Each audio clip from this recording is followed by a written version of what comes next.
નમસ્કાર. ચાલો આજે શિક્ષણની એક એવી ક્રાંતિકારી ફિલોસોફીની વાત કરીએ જેણે જ્ઞાનને માત્ર ચોપડીઓ સુધી સીમિત ન રાખતા એને સીધું આપણા જીવન સાથે જોડી દીધું. આ જ એ વિચારધારા છે જેણે આજના ક્લાસરૂમનો ચહેરો જ બદલી નાખ્યો છે. સારું, તો ચાલો એક બહુ જ સીધા અને સરળ સવાલથી શરૂઆત કરીએ. સ્કૂલનો અસલી હેતુ શું છે? શું માત્ર માહિતી ગોખાવી દેવી કે પછી જીવન જીવતા શીખવવું? બસ આ જ એક સવાલે એક આખી નવી વિચારસરણીને જન્મ આપ્યો. તો આખી વાતને સમજવા માટે આપણે સૌથી પહેલાં આ નવી દિશા શું છે એ જાણીશું. પછી એની પાછળના માસ્ટરમાઇન્ડ કોણ હતા એ જોઈશું, ક્લાસરૂમમાં એની શું અસર થઈ એ સમજીશું અને છેલ્લે આ બધાનો અંતિમ ધ્યેય શું છે એના પર વાત કરીશું. તો ચાલો શરૂ કરીએ આપણા પહેલા સેક્શનથી. શિક્ષણની આ જે નવી દિશાની આપણે વાત કરી રહ્યા છીએ એનું નામ છે વ્યવહારવાદ. અંગ્રેજીમાં જેને આપણે પ્રેગ્મેટિઝમ કહીએ છીએ. આ વ્યવહારવાદ શબ્દ છે ને એ ગ્રીક શબ્દ પ્રેગ્મા પરથી આવ્યો છે. પ્રેગ્મા એટલે કે ક્રિયા, કામ, એક્શન. અને આ ફિલોસોફીનો ફંડા બહુ સિમ્પલ છે. જે વસ્તુ પ્રેક્ટિકલમાં એટલે કે વ્યવહારમાં કામની છે બસ એ જ સાચી છે. સિદ્ધાંતો ભલે ગમે તેટલા સારા હોય, જો એનું પરિણામ ન મળે તો એ નકામા. અને આ આખી વિચારધારાનો જે નિચોડ છે, જે મુખ્ય મંત્ર છે એ બસ આટલો જ છે: અનુભવ જ સર્વોપરી છે. મતલબ કે ચોપડીમાં શું લખ્યું છે એના કરતાં જાતે કરીને જે શીખવા મળે છે એ અનુભવ જ સૌથી મોટો ગુરુ છે. હવે એના જે મૂળ સિદ્ધાંતો છે ને એ ખરેખર બહુ જ રસપ્રદ છે. જેમ કે એ લોકો માને છે કે દુનિયામાં કશું જ ફિક્સ નથી, સત્ય પણ નહીં, એ સમય સાથે બદલાતું રહે છે. બીજું, જે જ્ઞાન પ્રેક્ટિકલી કામનું હોય બસ એને જ મહત્ત્વ આપવાનું. અને સૌથી અગત્યની વાત, આ બધું ફક્ત પોતાના માટે નથી કરવાનું. આનો મુખ્ય હેતુ તો સમાજની જે સમસ્યાઓ છે એનો ઉકેલ લાવવાનો છે. તો સવાલ એ થાય કે આટલી જબરદસ્ત વિચારધારા આપી કોણે? એની પાછળ કોનું ભેજું હતું?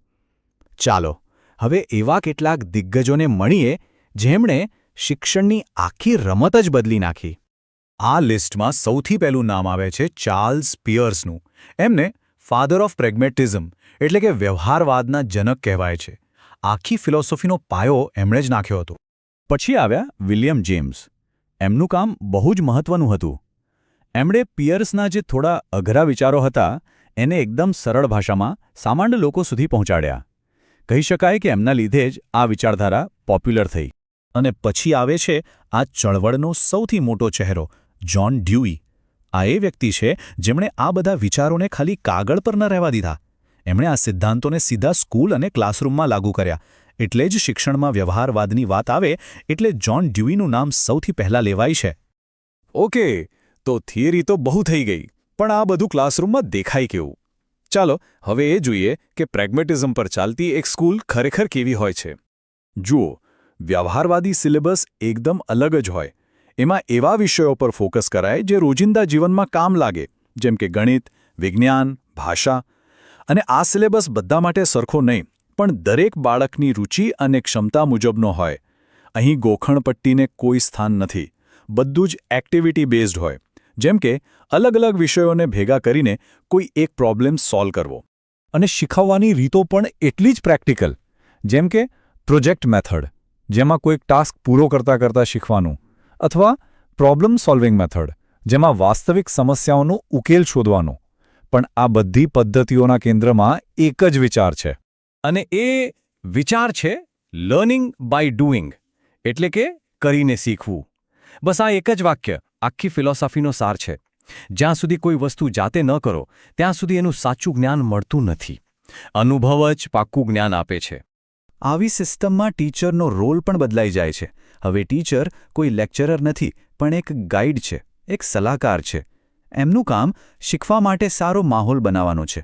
અને શિસ્તની વાત કરીએ તો અહીં કોઈને ચૂપ રહેવા માટે સજા નથી કરાતી.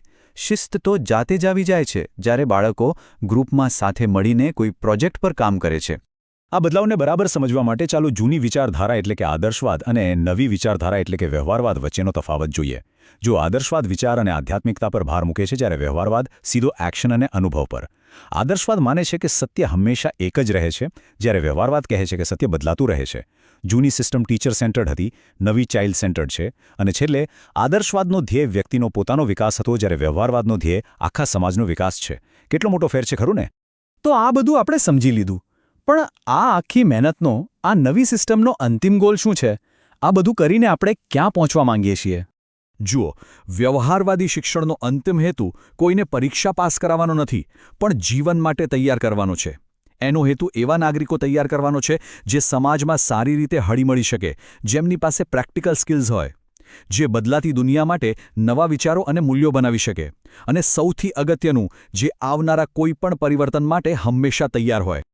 અંતે જો આ આખી ફિલોસોફીને એક જ વાક્યમાં કહેવી હોય તો એ આ છે: તે વિચાર કરતાં કરવા પર વધુ ભાર મૂકે છે.